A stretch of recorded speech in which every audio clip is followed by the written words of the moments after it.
Hello guys and welcome back. On this video I want us to get into an expose by this kid here. So he has shared a 3-part where he is speaking about his experience in Revelation Church that is headed by Prophet Lovy Elias. And he's sharing some very shocking details about what a pastor did to him, and also when he approached Prophet Lovy, what transpired next. So he's going ahead also to share receipts and all and everything. So this is going to be in 3 parts. I'll get to share. This is going to be the first part, the second, and then the third one, which is going to be the final one. So he's sharing it in bits. So definitely we just have to bear with him so you can understand that some of these things are not easy for someone to open up and to get just to share them and everything. So we have to allow that. And also I want to give out a disclaimer that is very important. You've seen right there in the video I have placed an age limit on this video because the content in this video is not suitable for our kids, because some of the things that he's talking about are not suitable for kids. So in case there are kids around, then on this episode they'll have to skip it because this one is quite heavy. So I look for parents to be able to make sure that this one at this timing is not yet suitable for kids. Maybe as a parent, you can just get to listen to it, and then you can be able to lead your home with a lot of wisdom after this story has been shared to you as well.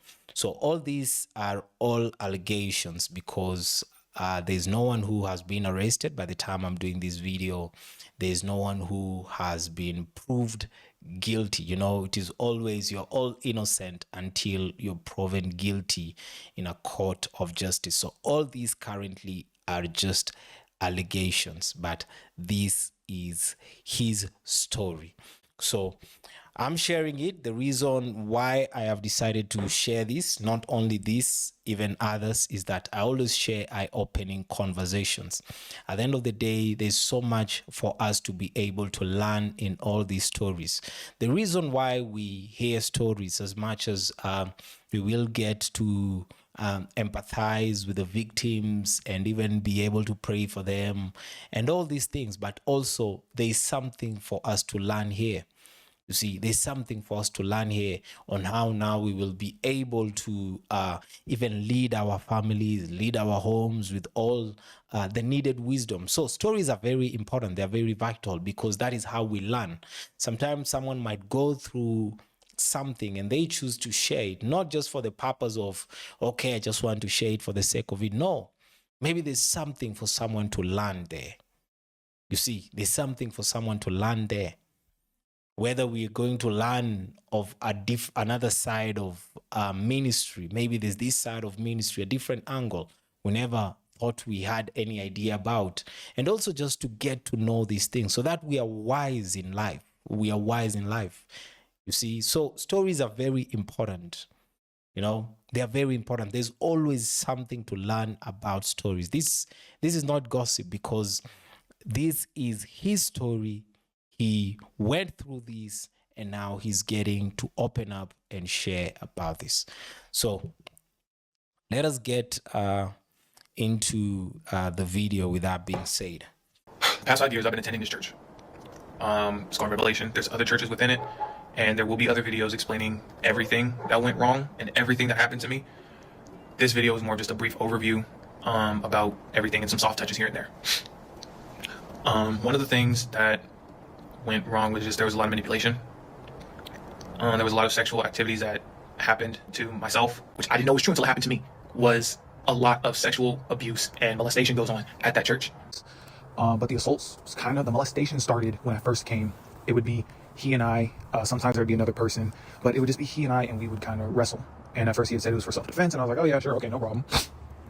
And then it got like more intensified, and I just was like, all right, man, you gotta get off me, bro. Like, nah, this is weird. And a few times I kind of felt him get, and I was like, nah, bro, nah, you are weird. Like, nah, bro, like that's out, that ain't it. And so we, kind of stopped talking. So it went from that to a couple years later, he came back in contact with me again, just checking up and things like that. And we met maybe twice, maybe 3 times, I don't know. Excuse me, but we met a few times, and it started with just the wrestling again, and I was like, all right, I guess. And then it went to, like, there was a time I had needed assistance with paying for something, and it wasn't a lot of money. I think it was only maybe like $200-300 or something like that I needed left over. And he picks me up in this black Tesla, and we're talking, and we go to this little park trail area, and he is telling me about a problem he's been having, and I'm like, oh, okay, well, like, whatever it is, you can tell me about it. I ain't one to judge, I ain't gonna trip. Like, what's up? And he wouldn't specifically tell me what it was. And I was like, oh, can't you ask Manish? Can't you ask somebody else? He was like, no, I come to you because I trust you. And I was like, okay, all right. I didn't think anything of it. And he had just told me to close my eyes because he didn't want to, like, show me. He didn't want me to really kind of see what it was. And I was like, all right, I guess. I guess. And then I, closed my eyes, and he put his in my mouth. And I was like, bro, what? And he, like, forced my head down and started. And then he, finished in my mouth, and I just looked at him and spit it out, and I was just like horrified, like frozen, just stuck and frozen. Like I didn't know what to do, because I'm like, and then it happened a second time. After he said it wouldn't happen again, it happened a second time. And I'm like, no, this is, and the second time he made me, I had to walk around thinking I was gay. I literally sat there at work, at home, couldn't tell Angelique nothing, because I'm like, I don't know if she's gonna believe me. Hell, I don't even believe it that this happened, but it happened. I'm like, I can't keep lying to myself. It happened, but I don't know who to tell. I don't know who to go to. I can't tell nobody. I then went and told Lovy, and he didn't even say anything about it at the time because we were still under him. And I went and told him, like, hey, this happened. He didn't say nothing. Let me just insert right here. Lovy is well aware at this point of conversation with Nick that multiple others have come to him about the same exact situation with this prophet Junior, whatever his name is. So when you read this and you see Lovy answer and say, but did I, you're not coming to church, but did I hurt you? So why are you worried about him? I'm sorry, sir. This is a breach of fiduciary duties. You are operating a charity with rapists. And when people come to you for protection, this is how you respond to them? Let's not get started on you showing pictures of Trinity pregnant 4 months. We'll get there, though. And Angelique, and more people than I could even count, apparently. I guess I'm just not finding out I'm not one of the only ones, and that's why I'm making this video, or these videos. With that being said, another thing is just the mental, emotional, financial, physical abuse that goes on there, the gaslighting, the sharing of information, just everything that you can think of that you don't want in your life goes on there, and it's still following me today, like literally up. I would say it started when I first came around. Everybody was like, "Oh, you have to be here at the church. You can only come to this church. You can't go to any other church." But then the leader of the church would say, "Yeah, go explore other churches." Da, da, da, da, da. So it's like, okay, do we stay? Do we go? Like, what do we do? There's no real assistance there. There really isn't. It's people who, that will assist you, but we're gonna talk about you behind your back. But it's like, well, how can you be homeless twice? If you're homeless once, go home, right? I couldn't, because they manipulate you into leaving your family. Like, period. I didn't talk to my family for a year, if that, like a year, probably a year and a half straight. I talked to my granddad just because I talked to him here and there. But for the most part, I didn't talk to the rest of my family. I didn't talk to my mother. I didn't talk to my brother. I didn't talk to my sister. I didn't talk to nobody because they told you literally couldn't. Basically, they said, we're your family now. Can't talk to them. They're not gonna understand what you're doing. Da da da da. And it hurt because I'm a huge family person. I'm very, my old friends that know me, I'm always around my family. No, they don't want you around your family. I had to go to my sister's graduation. What? No, you don't go do that. What? No. That's my sister's graduation. I'm gonna go. And then they say, oh, you're not about it. You're not about us. You're not with us. It's like, no, I'm not. I'm myself. I'm my person. They manipulate you financially. Again, like I said, I'll go deeper into it in another video. All of this, what I'm about to mention, this is just an overview of everything that I'll speak about. And I'm going to people who are supposed to be my counselor, who are supposed to be my mentor, who are supposed to be our marriage counselor. And now the whole church knows everything. And that also coincides with the fact that they try to tell her, they try to tell her, oh, you need to leave him alone, get away from him, he's horrible, come over here with this dude, And they try to tell me, oh, you need to stay with her and be better for her, and da-da-da-da, what is that? I don't know, I scream. But they try to tell you, me, oh, you can only be with her. And it's like, well, why y'all telling her? But then when you find out, you can't be mad. You gotta just take that shit. And it's like, well, why is that when you're telling her to leave me? You're trying to break up my marriage. If I want to break it up, I break it up. If she want to break it up, she break it up. So there are other videos that I'll share with you where he's explaining more about this situation here with this prophet. So allegedly he got molested by this other prophet who is under Revelation Church, and then this guy went forth, and then now he decided to approach now the senior prophet and tell him, hey, this is what happened, this is what the junior prophet or whatever prophet did to me. But you can see just by the receipts, the reception that he got. There was no one who was charged. So allegedly, according to his story, because nothing here is already tried in a court of law and it's proven guilty. They always say innocent until proven guilty. So nothing here is tried in a court of law. All this is alleged. They are allegations. So what he is saying is that they were no charges that were taken. It's just the same way, because these churches like to preach more about spiritual fathers. They're always telling you about spiritual father. Don't do this to your spiritual father. Accept your spiritual father. So this guy ran now to his spiritual father. The same way that maybe someone has done something wrong to you, and then now you run to your father. You expect them now to cover you with their wings, to protect you, and even to go and confront that situation together with you and to find a solution to it. But that is not what Nick got. That is what not it is not what Nick got. So this video has been sped. It's a bit speed.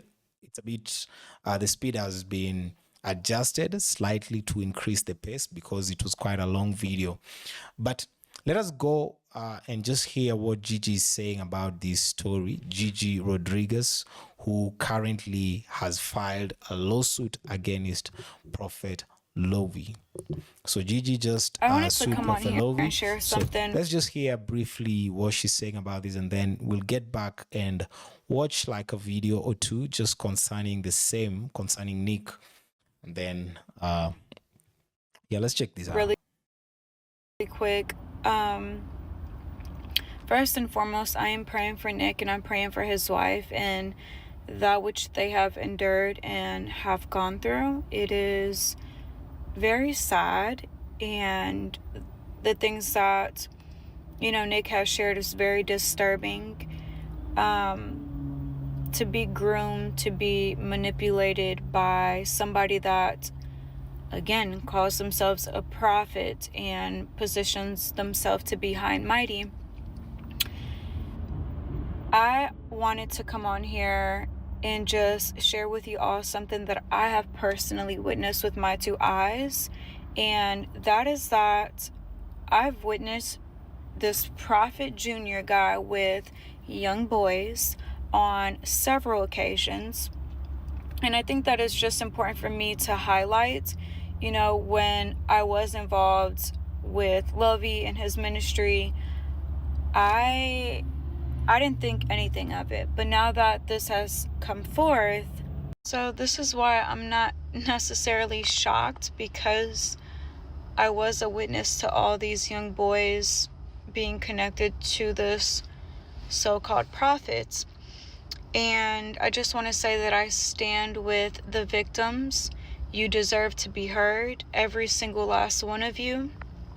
And I know that it takes true courage to speak out and to share these disturbing experiences that you had, but being silent only protects the predators.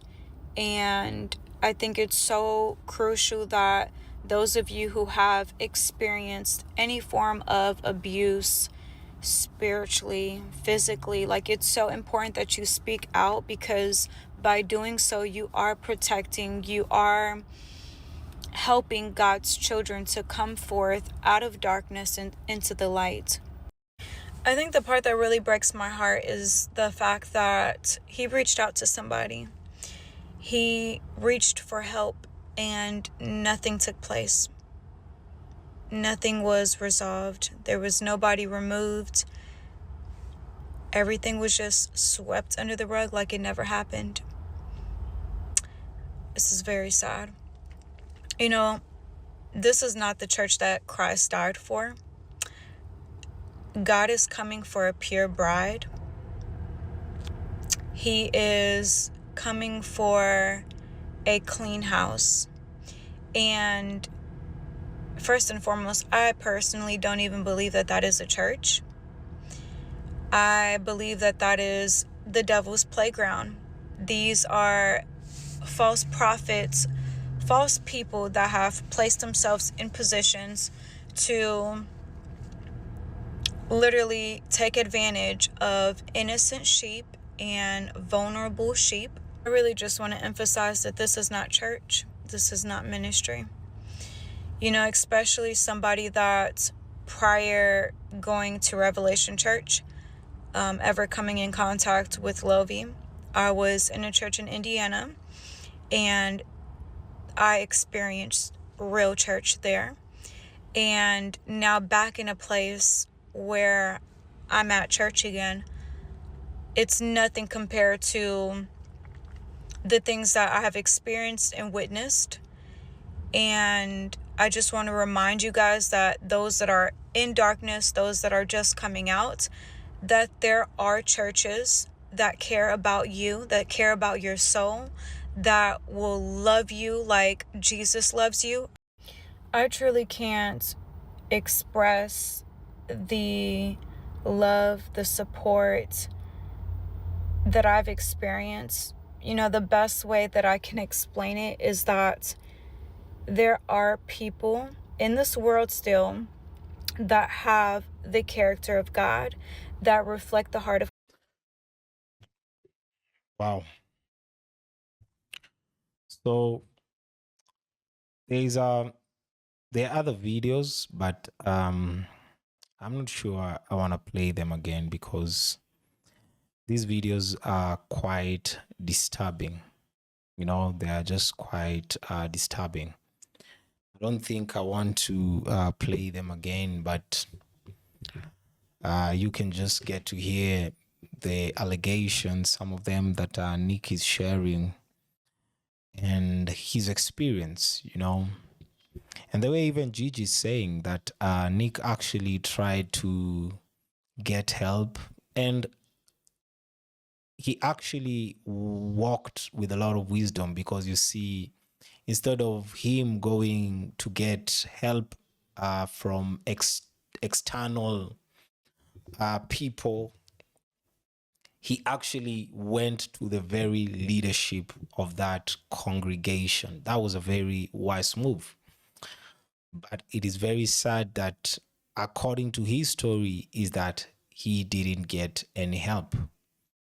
Rather, from those texts that we're looking at, it is just another, it's just a cover up just to make him to let go of all these things and just to come back in church and just to move like nothing happened, you know. And there's been a lot of cover-ups in so many different ministries, a lot of cover-ups. But the time that we are in, I thank God that the truth is actually coming out. The other day we saw what happened with Pastor Robert Morris. In case you have not followed it, go ahead and check it out. Go ahead and you'll see there was a lot of cover-ups in that story. There was a lot of cover-ups, but finally the truth came out. And Cindy, who was the victim in that story, she finally received justice. And it's not the first one, and it won't be the last one. It won't be the last one. It won't be. So guys are getting courage right now. People are opening up. People are speaking. But let us learn from these stories. Let us learn. And in case you go through church hurt, you've approached the leadership of that church and you've not yet gotten solution about it. What are you supposed to do about it? What are you supposed to do about it? Go ahead, try and reach out the elders as well. Reach out any seniors in that church. In case, if it's possible, record the whole process. And if they are not willing to listen to you, they're not willing to assist you and to get solution into these things, go out, reach out to media stations. Let the world know what's going on there. Let the world know. Not everybody's is the same. Not everybody's just like after controlling people and all these diabolic things. No. Because the truth is, with even such allegations, it just paints a very horrible picture about how church is actually being played out. So you just wonder what really is happening behind the four walls. Because the guy is quite very young, and just imagine some of these things that he has gone through. You know, he's saying that even it got to a time that he wasn't even sure about his own identity, if he's straight or rather if he's gay, you know. Not because of his own choice, but because of being in the hands of a spiritual father. You know, they always call them fathers in these kinds of ministries.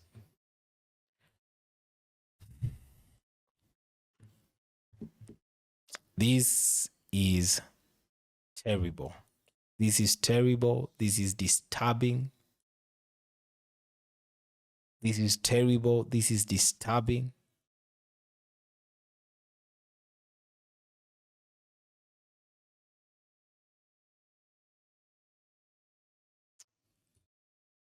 Wow. Nick has really, really gone through it.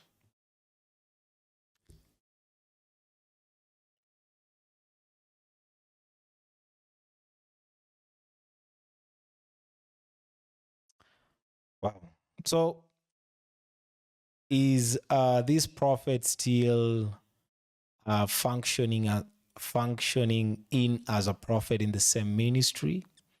If you're part of this ministry, go ahead in the comment section. Let us know. Is this prophet still in the pulpit? You know, and he needs to actually be accountable about this. He needs to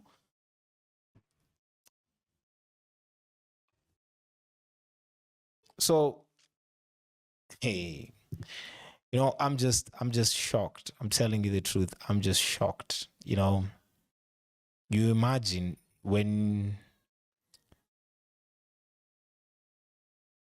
this is crazy. This is so crazy. This is so crazy.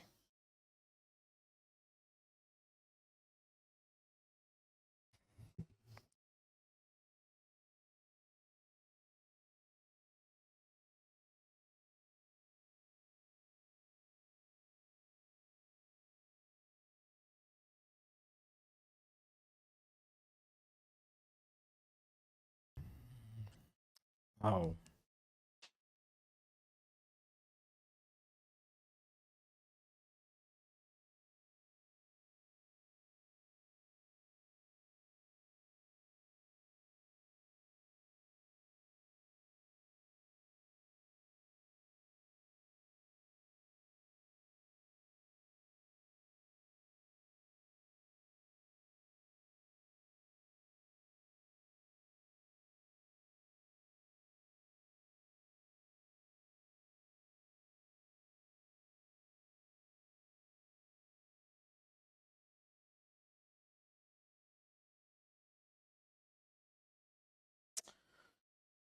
Wow. Guys, this is one of the saddest things I have heard in this year 2025. This is the saddest thing ever.